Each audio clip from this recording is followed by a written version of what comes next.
اس کے وجود پر کوئی مہر سی لگ گئی تھی۔ اس کے پاس اب کو یہاں سے بچ کر جانے کا کوئی راستہ نہیں تھا۔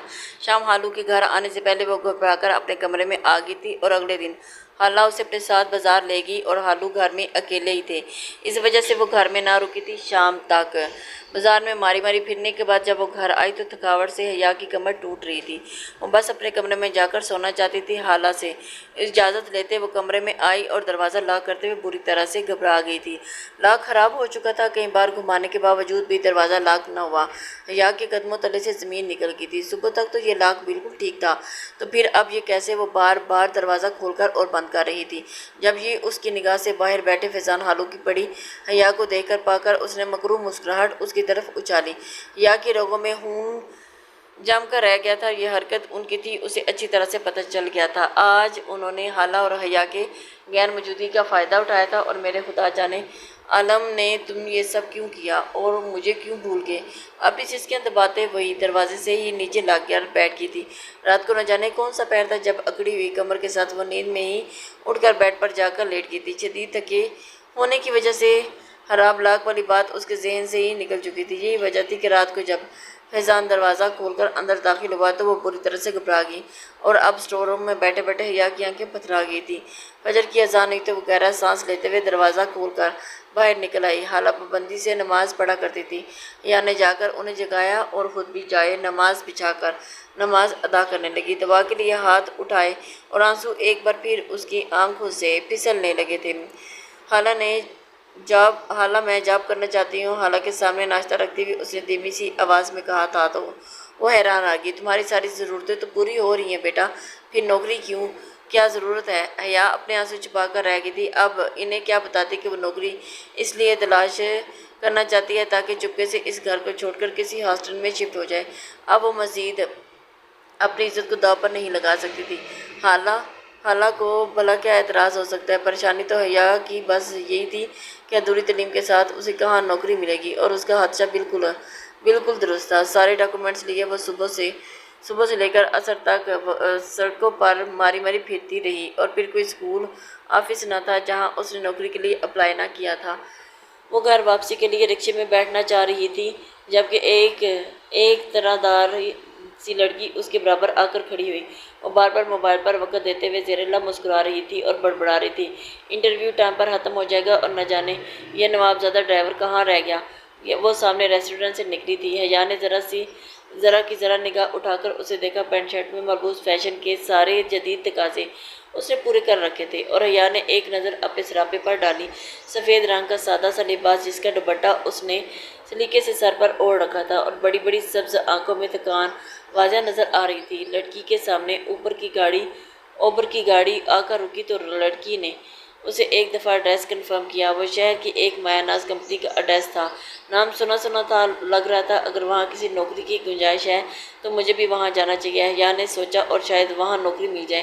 ایک آخری ٹرائی کر لینے میں کیا حرج ہے؟ بے بسی سے سوچتے حیا نے ایک دفعہ پھر رکشے والے کو رکنے کا اشارہ کیا تھا، اور رکشے میں بیٹھتے ہی جب وہ اس آفس کے سامنے رکی تو آسمان کے سائے گہرے ہونا شروع ہو چکے تھے۔ اب تو انٹرویو کا ٹائم بھی ختم ہو چکا ہوگا، بلکہ اب تو آفس ٹائم بھی ختم ہونے والا ہے۔ حیا نے ہاتھ میں پہنی ہوئی گھڑی وقت دیکھا تو 5 بجنے میں صرف 15 منٹ رہتے تھے۔ وہ تیزی سے سیڑھیاں چڑھ کر اوپر آئی، اور واقعی انٹرویو ختم ہو چکا تھا۔ جو لاسٹ 1-2 کینڈیڈیٹ تھے وہ بھی خوش دلی سے باہر نکل رہے تھے۔ حیا لپک کر سیکرٹری کے پاس پہنچی، لیکن میں انٹرویو دے سکتی ہوں؟ سیکرٹری نے ایک نظر اسے دیکھا اور سڑتا پیر اور اس کے حلیے کا جائزہ لیا۔ وہ سمجھ گئی تھی کہ حیا ضرورت مند ہے، اور اس نے فوراً فون اٹھا کر اندر بیٹھے اپنے باس سے بات کی کہ تمہاری قسمت اچھی ہے کہ آج کمپنی کے اصل آنر انٹرویوز لے رہے ہیں۔ انہیں ضرورت مند لوگوں کی مدد کرنا بہت اچھا لگتا ہے، تھوڑا شوق بھی ہے۔ تم اندر جا سکتی ہو، مشینی انداز میں کہتے ہوئے سیکرٹری نے اندر کا راستہ دکھا دیا۔ حیا گہری سانسیں لیتے ہوئے خود کو نارمل کرتے ہوئے دروازے تک چلی گئی تھی۔ یہاں آنے سے پہلے منہ تو دھو لیتی، تھوڑا سا اچھا امپریشن پڑتا۔ سارے دن کی گرد مٹی کے بعد جانے کیا حشر ہو رہا ہے۔ خود کو کمپوز کرتی ہوئی چہرے پر مسکراہٹ سجاتے کمرے میں داخل ہوئی تھی۔ سامنے ریوالونگ چیئر پر بیٹھا کمپنی کا مالک فائل پر جھکا ہوا تھا۔ السلام علیکم سر۔ حیا نے سلام کیا تو سامنے بیٹھے شخص نے سر اٹھایا، اور حیا جہاں کی تہاں کھڑی رہ گئی تھی۔ وہ جانے عالم تھا اور اس کا شوہر، جس کی وجہ سے وہ آج سڑکوں پر